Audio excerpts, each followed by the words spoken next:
하나님 아버지 감사합니다. 성령으로 이 시간 우리 가운데 임재하여 주시고 예배를 받아주시며 또 말씀하여 주시어서 우리의 심령이 주님의 말씀으로 새로워지게 하시고 다듬어지게 하시고 성장할 수 있도록 인도하여 주시옵소서. 주님의 말씀이 우리의 생명의 양식이 되게 하여 주시고 우리의 영이 살쪄서 하나님의 사명자들로 살아갈 수 있도록 은혜 베풀어 주시옵소서.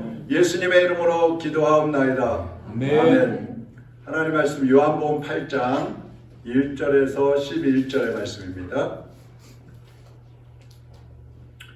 요한복음 8장 1절에서 11절까지입니다. 교독하시고 11절은 같이 읽도록 하겠습니다.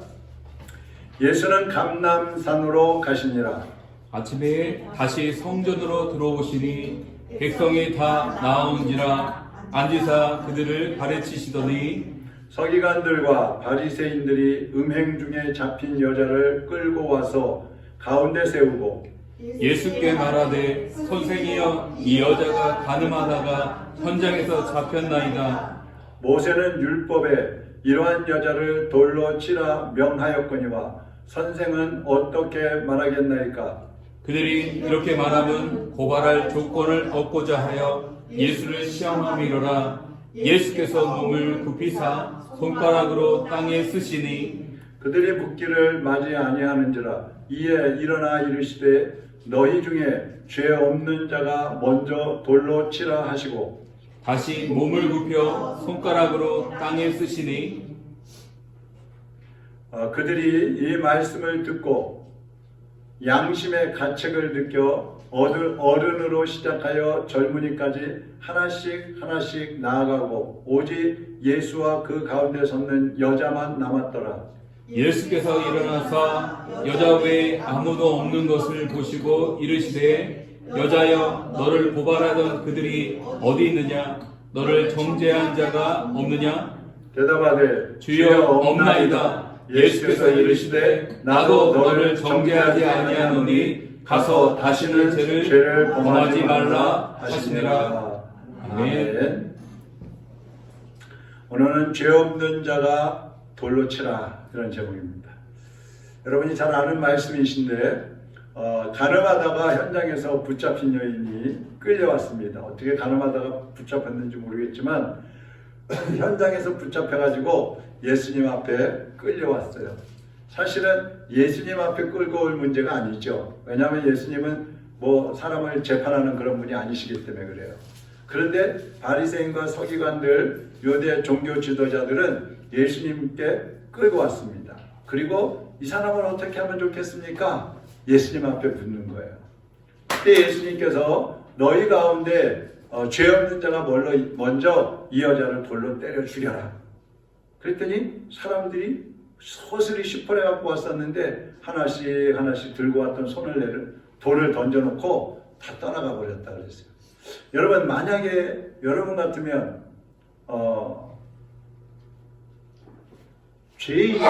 죄를 짓는 사람이 도둑질하던 사람이 도둑질하다가 현장에서 붙잡혔어요. 여러분 앞에 있어요. 어떻게 하시겠어요?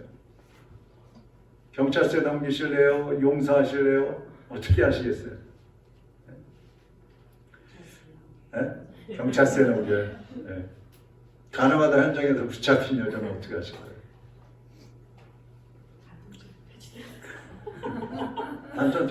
간통죄 폐지됐으니까 용서해줘요. 이 타락한 인간의 속성은요, 자기 죄는 감추려고 해요. 어떻게 해서든지 감추려고 해요. 근데 남의 죄는 또 어떻게 해서든지 들춰내가지고 정죄하고 비판하고 공격하는 걸 좋아합니다. 왜냐하면 사람들은요, 나보다 저 사람이 못한 사람이기를 원하는 거예요. 내가 저 사람보다 나은 사람이 되기를 원하는 거예요. 그럼 그걸 행동으로 실천을 해야 되는데 그게 아니라 저 사람을 깎아내려가지고 내가 딛고 일어나려고 하는 게 이 타락한 인간의 속성이에요. 그래서 예수님께서는 평소에 나는 의인을 부르러 온 것이 아니라 죄인을 부르러 왔다, 이런 말씀을 하셨잖아요. 이 사실을 바리새인들이 다 들었거든요. 그래서 예수님이 이 죄인을 어떻게 하시나 보자. 그래갖고 예수님이 말씀하시는 거에 따라서 트집을 잡으려고 가늠하다가 현장에서 붙잡힌 여인을 예수님께 끌고 온 겁니다. 사실 예수님께 끌고 올 이유가 없는 거잖아요. 근데 끌고 온 거예요. 이 사람들은 예수님을 이 죄인을 징벌하려고 하는 게 아니라 예수님을 트집 잡기 위해서 이 여인을 사용을 하고 있는 거예요. 근데요, 율법에는 가늠한 여자를 돌로 때려 죽이라고 했어요. 자, 5절 한번 보시죠. 모세는 율법에 이러한 여자를 돌로 치라 명하였거니와 선생은 어떻게 말하겠나이까? 그들이 이렇게 말함은 자 보세요. 말함은 고발할 조건을 얻고자 하여 예수를 시험함이로라. 그러니까 이 여인이 죄졌다고 해서 이 괘씸한 여자 이게 아니고 예수가 어떻게 하나 한번 보자. 예수님을 시험하려고 끌고 온 거예요. 근데 율법에는 이 가늠하다가 현장에서 붙잡힌 여인은 돌로 때려 죽이라고 했거든요. 근데 만약에 예수님께서 그냥 용서해라. 우리가 용서해야지. 가늠하다 현장에서 붙잡혔으면 어때? 용서해라. 그리고 보내버리시면 율법을 어기게 되는 거예요. 율법에는 돌로 때려 죽이라고 했거든. 그러니까 저 사람이 저 예수가 율법을 어기네? 이러면서 트집을 잡는 거예요. 근데 또 만약에 돌로 치라고 하지 않고 돌로 때려서 죽여라. 또 이렇게 얘기를 하면은 뭐 언제는 죄인을 위해서 왔다더니 죄인 저 여자를 돌로 때려 죽이라 그러네? 저 예수도 할 수 없구만. 또 이렇게 되는 거예요. 이래도 트집 잡히고 저래도 트집 잡히고 요것 때문에 사람들이 예수님께 끌고 와서 물어보는 것이죠. 근데 예수님께서 어떤 대답을 하든지 저들이 트집 잡을 건 다 아시기 때문에 예수님께서 몸을 굽혀서 땅에다 글씨를 쓰십니다. 그리고 일어나서 말씀을 하시는 거예요. 너희 중에 죄 없는 자가 먼저 돌로 치라. 이 예수님 말씀, 너희 중에 죄 없는 자가 먼저 돌로 쳐라.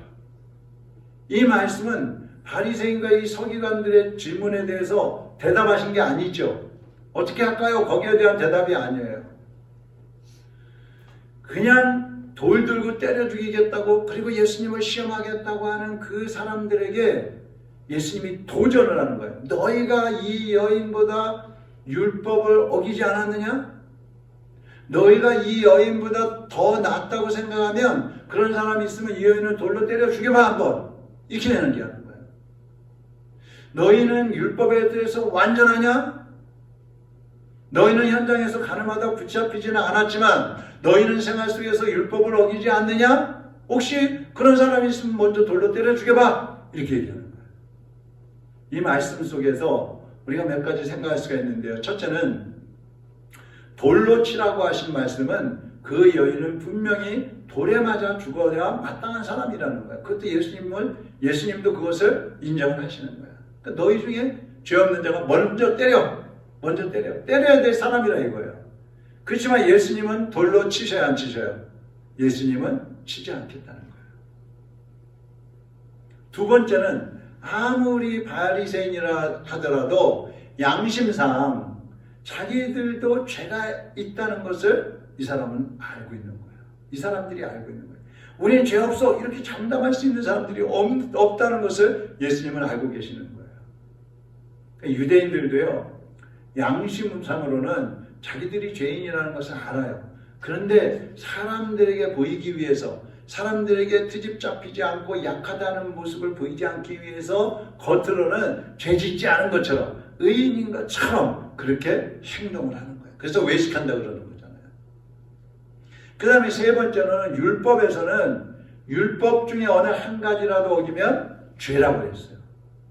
율법을 다 어겨야 죄가 아니라 그 중에 한 가지라도 어기면 죄다. 자, 한번 보시죠. 야고보서 2장 10절 11절입니다. 같이 한번 읽어보죠. 누구든지 온 율법을 지키다가 그 하나를 범하면 모두 범한 자가 되나니 가늠하지 말라 하시니가 또한 살인하지 말라 하셨은즉 내가 비록 가늠하지 아니하였어도 살인하면 율법을 범한 자가 되느니라. 아멘.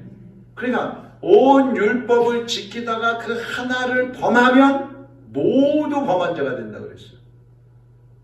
10가지의 법이 있는데 9가지를 지켰어요. 근데 한 가지를 어겼어. 그러면 10가지 어긴 거하고 똑같다는 얘기예요. 그러니까 죄에는 큰 죄, 작은 죄가 없어요.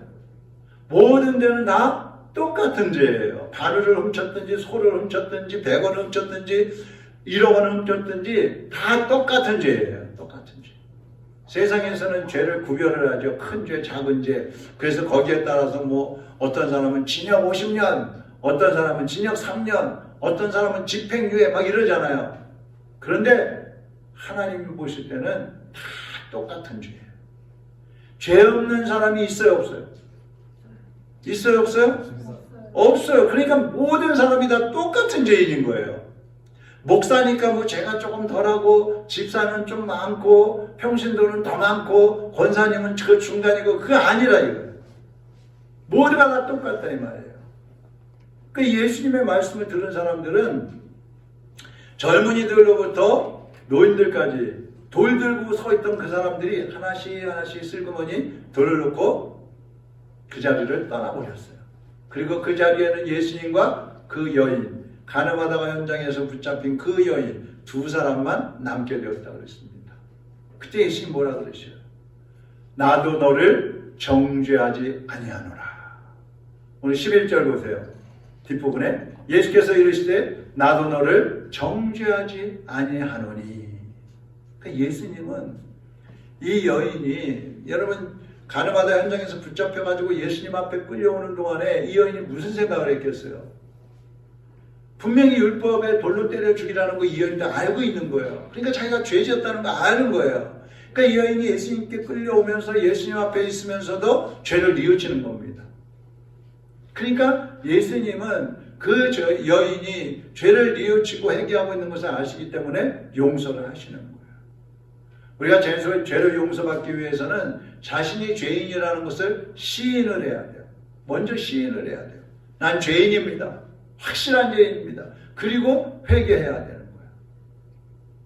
근데 우리는 사람에게 정죄받거나 또 사람을 용서하거나 이런 것에 대해서 민감하잖아요. 내가 누구한테 잘못했으면 용서받아야 되는데 아니면 누가 나한테 잘못하면 내가 막 정죄를 해요. 이게 굉장히 민감한 문제예요. 근데 사실은 모든 사람이 죄인이기 때문에 누구를 정죄하거나 뭐 누구를 내가 용서할게 그런다고 뭐 함부로 용서한다고 해서 용서가 되거나 그런 게 아니란 말이에요. 오직 죄가 없으신 예수님만이 우리를 또 사람들을 죄인으로 정죄하실 수도 있고 예수님만이 죄를 용서하실 수도 있는 것입니다. 예수님의 고유의 권한이라 이 말이에요. 그러니까 우리가 함부로 누구에 대해서 막 저 사람 죄인이야, 죽여야 돼, 감옥에 보내야 돼, 막 이렇게 정죄를 하거나 저 사람 내가 용서하지 뭐 잘하는 사람인데 분명한 죄인인데 벌을 받아야 되는데 내가 그냥 용서할게 이런 말 함부로 할 수 없는 거예요. 야고보서 4장 11절 12절 한번 같이 읽어보겠습니다. 형제들아 서로 비방하지 말라. 형제를 비방하는 자나 형제를 판단하는 자는 곧 율법을 비방하고 율법을 판단하는 것이라. 내가 만일 율법을 판단하면 율법의 준행자가 아니요 재판자로다. 입법자와 재판관은 오직 한 분이시니 능히 구원하기도 하시며 멸하기도 하시느니라. 너는 누구이기에 이웃을 판단하느냐? 이웃을 판단하느냐? 그러니까 함부로 판단하는 사람은 하나님 자리에 올라가는 거예요. 하나님 자리. 정말 교만한 죄인 거예요. 그러니까 우리는 죄인을 용서할 수는 있어요. 그러나 정죄하고 판단하고 책망하고 징계하는 건 못하는 거예요. 그건 우리의 권한이 아니에요. 누구의 권한이에요? 하나님의 권한이라 이 말입니다. 에휴, 저런 사람은 지옥 가야 돼. 누가 지옥을 보내요? 우리가 지옥 가라 그런다고 갑니까? 아니잖아요. 그러니까 우리도 남을 정죄하지 말아야 돼요. 그것은 하나님의 고유의 영역이에요. 하나님만이 하실 수 있는 거예요. 그래서 이제는 예수님은 그 여인이 앞으로 어떻게 살아야 하는지에 대해서 또 말씀을 하십니다. 다시는 죄를 범하지 마라. 따라하겠습니다. 다시는 죄를 범하지 마라. 죄를 범하지 마라. 여기 다시는 이 말이 뭐냐면 헬라어로 아포투툰 이런 단어인데 이 뭐냐면 지금부터 이런 뜻이에요. 그러니까 다시는 죄를 범하지 마라. 이게 무슨 말이에요? 지금부터 죄 짓지 마라. 죄를 용서받은 사람은 그 용서받은 그 시간부터 그 죄를 끊어버려야 된다는 거예요. 그 죄를 떠나버려야 된다는 거예요. 그 죄를 다시는 지으면 안 된다는 얘기예요. 이게 예수님의 강력한 말씀이에요. 다시는 죄 짓지 마라. 지금부터 절대로 또다시 죄를 반복해서는 안 된다. 이것을 회개라고 하는 겁니다. 많은 사람들이 회개를 오해를 하는 경우가 있어요. 하나님 잘못했습니다. 성도님 잘못했습니다. 목사님 잘못했습니다. 여보 잘못했습니다. 이러면 회개했다고 생각해요. 근데 그걸 회개한 게 아니고 그냥 뉘우친 거예요. 회개라는 것은 뉘우친 죄를 지금부터 다시 짓지 않는 거예요. 회개라는 말은 내가 뉘우친 것을 이제는 끊어버리는 거예요. 그게 회개예요. 예? 죄는 그대로 짓고 있으면서 아우 잘못했어요. 그래놓고 또 다음날 가서 또 똑같은 죄 짓고 와서 아우 여보 한 번만 더 용서해줘. 그 다음날 가서 또 못된 죄라고 와서 여보 진짜 잘못했어. 이번 한 번만요. 그건 회개가 아니에요. 그래서 침례 요한은 회개한다고 나오는 사람들에게 뭐라고 하냐면 회개에 합당한 열매를 맺어라. 합당한 열매를 맺어라. 열매가 뭐예요? 열매는 눈에 보이는 거죠. 열매는 먹을 수도 있는 거죠. 그러니까 회개에 합당한 열매를 맺어라. 이 말은 회개했으면 변화된 모습으로 세상 사람들이 여러분 주변 사람들이 다 보면 저 사람 진짜 달라졌어. 정말 변했네. 진짜로 회개했네. 이렇게 변화된 모습을 보여야 된다는 거예요. 그게 회개예요. 그게. 우리가 정말 그러잖아요. 죄를 잘못했다고 와서 해놓고서 돌아가서 또 똑같은 죄 짓는 사람 보면 얼마나 답답합니까? 그리고 얼마나 한심해 보여요. 그거는 우롱하는 거예요. 잘못했다고 와서 하는 말이 거짓말인 거예요. 형식적인 거예요. 하나님 앞에도 똑같은 거예요. 우리는 죄인을 향해서 함부로 정죄하면 안 됩니다. 언제든지 나도 저 사람과 똑같은 죄를 범할 수 있다는 사실을 잊어서는 안 되는 거예요. 여러분은 죄인입니까? 의인입니까? 죄인이죠. 물론 예수님 안에서 의인이 되었습니다. 근데 우리는 여전히 또다시 죄를 짓고 있는 거예요. 우리가 죄인이라고 생각하는 거예요. 그렇다면 이제 다른 죄인들을 불쌍히 여기고 용납하는 마음을 가져야 된다는 것입니다. 왜? 나도 죄인이니까. 우리 장애인들은요, 같은 장애인들끼리 있으면 마음이 참 편해요. 왜? 누가 뭐라고 하는 사람 없으니까 눈치 볼 필요도 없잖아요. 옛날에는 막 그냥 80년대까지만 해도요, 장애인들 보면 그냥 불구자, 병신, 장애인, 막 못된 말들 다 했어요. 그 사람들 앞에 나서는 게 어떤 때는 좀 꺼려지는 경우가 많이 있었어요. 그러니까 사람들이 자기들끼리 모이는 거죠. 어쨌든 편해요. 뭐 실수를 해도 괜찮고 뭘 먹다 흘려도 괜찮고 쏟아도 이해하고 다 그런 거예요. 우리 독립군 김구 선생님이 만주에서 독립운동을 하고 있을 때 일본군 헌병이 한국 청년을 매수를 해가지고 김구 선생을 암살하라고 시켰어요. 돈을 주고. 그래서 이 청년이 김구 선생을 암살하려고 총을 품고 다니다가 독립군한테 걸려버렸어요. 암살하지도 못하고. 그래갖고 처형을 하려고 하는데 처형하기 전에 김구 선생 앞에 데리고 왔습니다. 그때 김구 선생님이 그 자리에서 이 청년을 용서하세요. 그러면서 뭐라고 하냐면 그 청년을 붙들고 내가 만나고 싶어도 만나지 못했던 우리 한국 청년을 내가 여기서 만나네요. 그러면서 그 청년을 껴안고 막 좋아하는 거예요. 좋아하는 거예요. 그 청년의 마음이 어떻겠어요? 감동이 됐겠죠. 이야, 이분이 정말 지도자구나.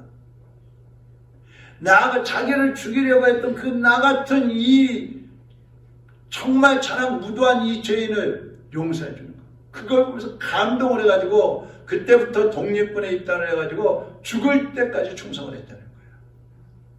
예수님은 우리를 용서하기 위해서 십자가에 못 박혀 죽으셨어요. 다 주셨어요. 누구를 용서하기 위해서는 희생이 필요한 거예요. 희생. 그냥 안 돼요. 용서라는 거는 얼마나 용서하는 게 힘든데요.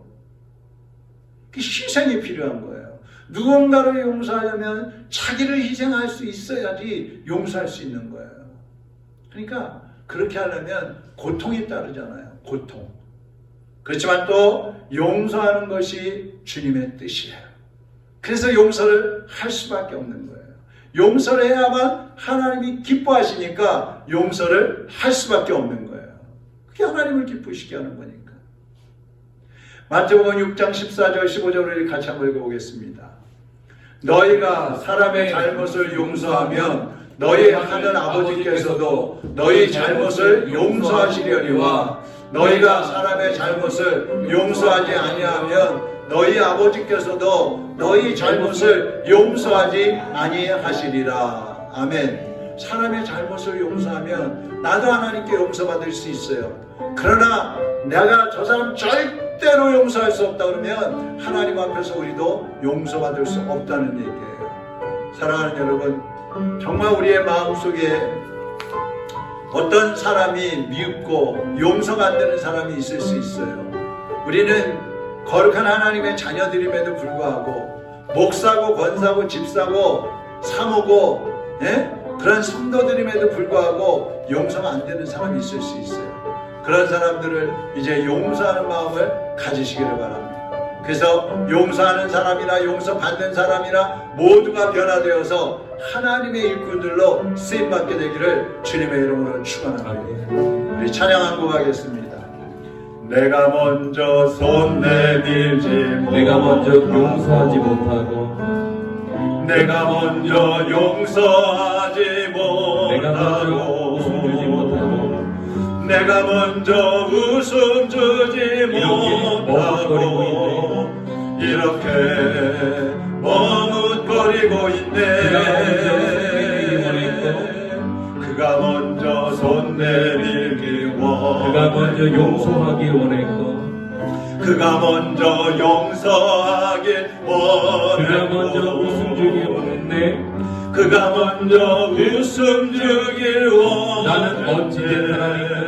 나는 어찌된 오 사람인가? 간교한 나의 입술이여 오 간교한 나의 오 더러운 나의 마음이여 오 교만한 나의 마음이여 왜 나의 입은 사랑을 말하면서 왜 나의 입은 사랑을 말하면서 왜 나의 마음은 왜 나의 화해를 말하면서 화해를 말하면서 왜 내가 먼저 젖을 수 없는가 왜 내가 먼저 손해볼 수 없는가 오늘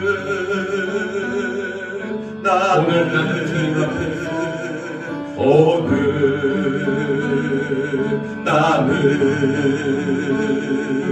주님 앞에서 몸들 까무르고 이렇게 느끼며 서 있네. 어찌할 수 없는 이 마음을 어찌할 수 없는 이 주님께 마음을 맡긴 채로 주님께 맡긴 채로 내가 먼저 섬겨주지 못하고 내가 먼저 섬겨주지 내가 먼저 못하고 이해하지 못하고 내가 먼저 이해하지 못하고 내가 먼저 높여주지 못하고 내가 먼저 높여주지 못하고 이렇게 고집 부리고 있네.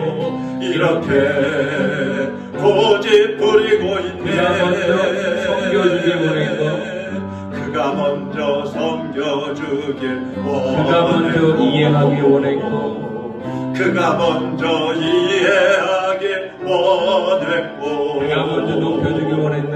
그가 먼저 높여주길 원했네. 나는 어찌된 사람인가? 나는 나는 어찌된 사람인가 추악한 나의 욕심이여 추악한 나의 욕심이여 서글픈 나의 자존심이여 서글픈 나의 자존심이여 왜 나의 입은 사랑을 말하면서 왜 나의 입은 사랑을 말하면서 왜 나의 마음은 화해를 말하면서 왜 내가 먼저 져줄 수 없는가 왜 내가 먼저 손해볼 수 없는가 오늘 나는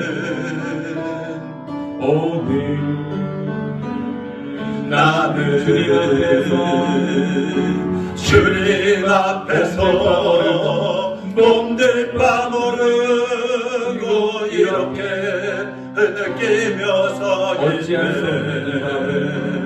어찌할 수 없는 이 마음을 주님께 맡긴 채로 이 시간 우리 같이 기도하겠습니다. 예수님은 우리를 위해서 먼저 손을 내밀어 주셨습니다. 우리는 당신이 먼저 하면 그 다음에 내가 하겠다고 합니다. 당신이 나를 사랑하면 내가 당신을 사랑할 수 있고, 당신이 나를 용서하면 내가 당신을 용서할 수 있고, 당신이 잘하면 내가 당신을 이해할 수 있다고 그렇게 생각을 하며 그렇게 살아갑니다. 그러나 예수님은 그러시지 않았어요. 예수님은 이 땅에 오실 때부터 우리를 위해서 순수하게 100% 우리를 위해서 다 내려놓고 오셨습니다. 그리고 우리를 용서하셨어요. 받아주셨어요. 사랑해 주셨어요. 이제 우리가 그 사랑을 받았고 우리가 그 용서를 받았기 때문에 우리도 용서하고 사랑하는 사람이 되어야 합니다. 혹시 여러분 마음속에 앙금이 남아있는 사람, 용서가 안 되는 사람, 미움을 어찌할 수 없는 그러한 사람이 있다면 오늘 이 시간 주님 내가 그 사람을 용서하겠습니다. 용서하겠습니다. 그 사람을 또 내 미운 이 마음을 십자가에 못 박아버리겠습니다. 주님 나에게 용서의 마음, 사랑의 마음을 주시옵소서. 그리고 예수님처럼 사랑하는 삶을 살게 하여 주시옵소서. 기도하시고요. 그리고 여러분의 기도 제목들을 가지고 또 교회를 위해서 나라와 민족을 위해서 함께 기도하시다가 돌아가도록 하겠습니다. 우리 주여 한번 부르고 정성으로 기도하겠습니다. 주여